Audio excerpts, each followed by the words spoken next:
Bismillahirrahmanirrahim. Assalamualaikum warahmatullahi wabarakatuh. Nama saya Muhammad Ahmad Muhammad Nasir, nombor matrik A171508. Jadi tajuk assignment saya pada hari ini ialah hukum ikhtilat antara lelaki dan wanita dalam mazhab Hanbali. Masa pada kini, kemajuan teknologi yang semakin canggih menjadikan peribadi akhlak remaja tersasar dari ladang Islam yang semakin merisaukan. Oleh itu, kajian ini dilakukan untuk mengetahui teknik-teknik ikhtilat yang telah digariskan di dalam Al-Quran sebagai panduan kehidupan remaja masa kini.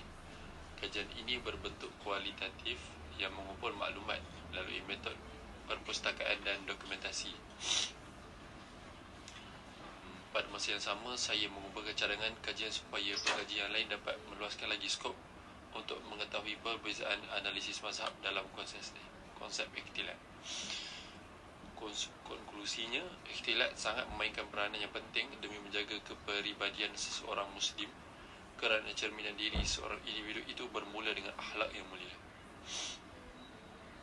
Laluan Allah SWT sekian alam telah mencipta manusia dari kurun lamanya dan mempunyai dua jenis jantina sahaja, iaitu lelaki dan perempuan.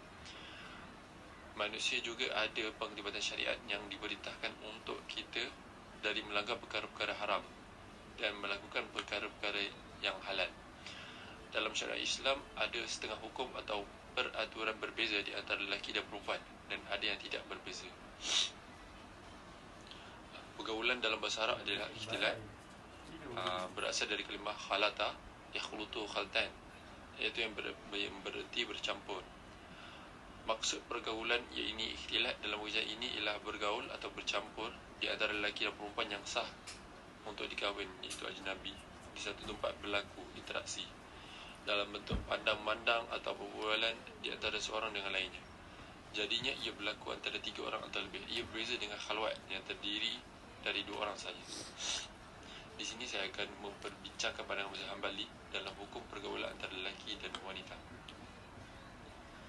Hukum pergaulan antara lelaki dan wanita. Hukum asal pergaulan antara lelaki dan wanita ajnabi adalah haram. Ia hanya diasaskan kepada hukum lain yang pada asalnya dikhususkan pada kaum wanita, kerana dalam hukum-hukum terbabit terdapat unsur pergaulan antara perempuan dan lelaki ajnabi. Hukum-hukum yang dimasukkan ialah larangan berhalwat dan musafir tanpa mahram, solat berjemaah di masjid bagi wanita, hukum jihad bagi wanita-wanita, dan hukum solat Jumaat bagi wanita. Dan ini akan dibahaskan selepas ini. Muhammad bin Mihran berkata, Imam Ahmad bin Hanbal ditanya tentang hukum seorang lelaki bersalaman dengan ajnabiyah. Maka Imam Ahmad menolak dengan sekeras-kerasnya walaupun bersalaman dengan melapikkan tangan dengan pakaian. Dalam hadis mafhumnya, sekiranya kepala salah seorang daripada kamu ditusuk dengan jarum besi, itu adalah lebih baik daripada kamu menyentuh wanita yang tidak halal bagi kamu. Hadis tersebut dikeluarkan oleh At-Tabrani dalam Al-Kabir dan rijal sanadnya sahih, kata Al-Hafiz Al-Utsaimin. Hukum memegang atau menyentuh tangan perempuan tua. Kebanyakan mazhab mengatakan boleh untuk memegang tangan perempuan tua disebabkan sudah tidak membagi nafsu pada para lelaki ajnabi. Akan tetapi Imam Ahmad mengatakan makruh saja memegang tangan perempuan tua, malah juga menyalami mahramnya sendiri. Hukum wanita menjadi imam solat kepada lelaki. Untuk penjelasan ringkas, syarat-syarat menjadi imam iaitu muslim, berakal dan baligh. Lelaki boleh membaca Al-Quran dengan baik, sempurna syarat sah solatnya, faham ilmu agama dan baik amalannya. Mazhab Hanbali berpendapat tak sah solat bersama wanita imam bagi seorang lelaki sama ada solat fardu atau sunat. Jika para jemaah wanita hanya para wanita sahaja, maka wanita dibolehkan menjadi imam Jumaat. Hukum wanita solat Jumaat. Mengikut pendapat para fuqaha bersepakat bahawa wanita tidak wajib mendirikan solat Jumaat kerana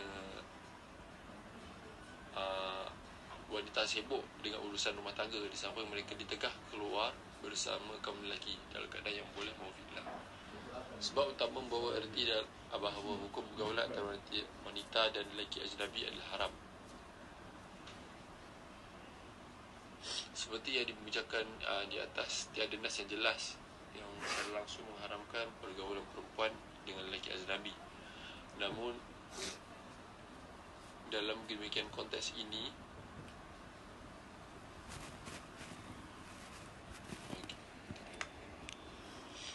hukum wanita menunaikan umrah tanpa mahram. Umrah merupakan salah satu ibadah wajib yang untuk ditunaikan, apatah lagi bagi seorang wanita. Bagi seorang wanita, umrah adalah jihad baginya. Ia berdasarkan pertanyaan Ummul Mukminin Aisyah radhiyallahu anha, beliau berkata, dalam maksudnya, wahai Rasulullah, adakah ada jihad untuk para wanita? Rasulullah menjawab, ya, mereka wajib berjihad, tapi jihad yang tiada peperangan di dalamnya, iaitu haji dan umrah.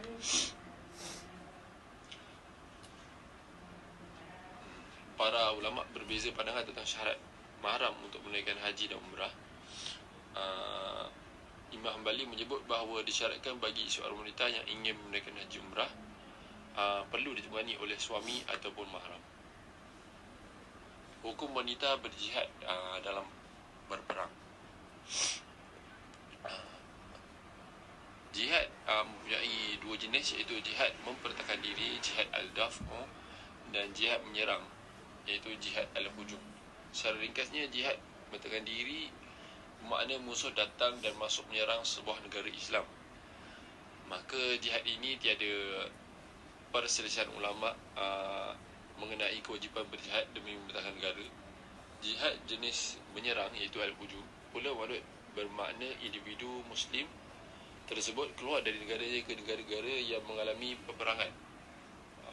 Maksudnya, jenis menyerang ini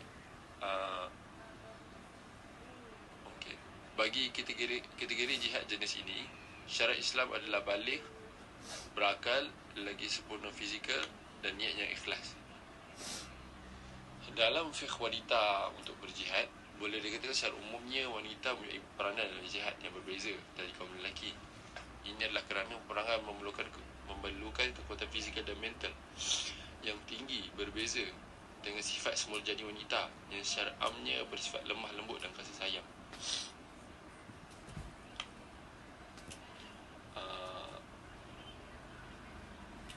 Walau bagaimanapun, hakikat tersebut tidaklah masuk Islam mengamalkan diskriminasi dan meniupkan sumbangan yang mampu diberikan oleh para wanita dalam peperangan.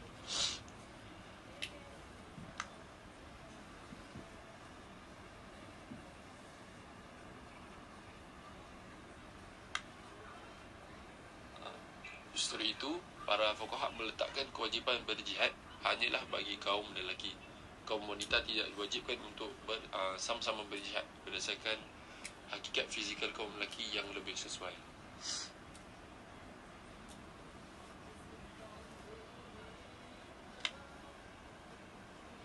Kesimpulan, pada prinsipnya pergaulan di antara lelaki perempuan adalah dilarang, namun dalam keadaan dan batas-batas tertentu seperti darurat, kemaslahatan, keperluan dan kebiasaan adat setempat, ia dibolehkan dengan syarat yang terbabit. Mestilah menjaga batas-batas syarak, iaitu menutup aurat, merendahkan pandangan dan bercakap dalam keadaan biasa dan normal yang tiada ada unsur fitnah. Sekian perbincangan saya. Wabillahi taufiq wal hidayah. Wassalamualaikum warahmatullahi wabarakatuh.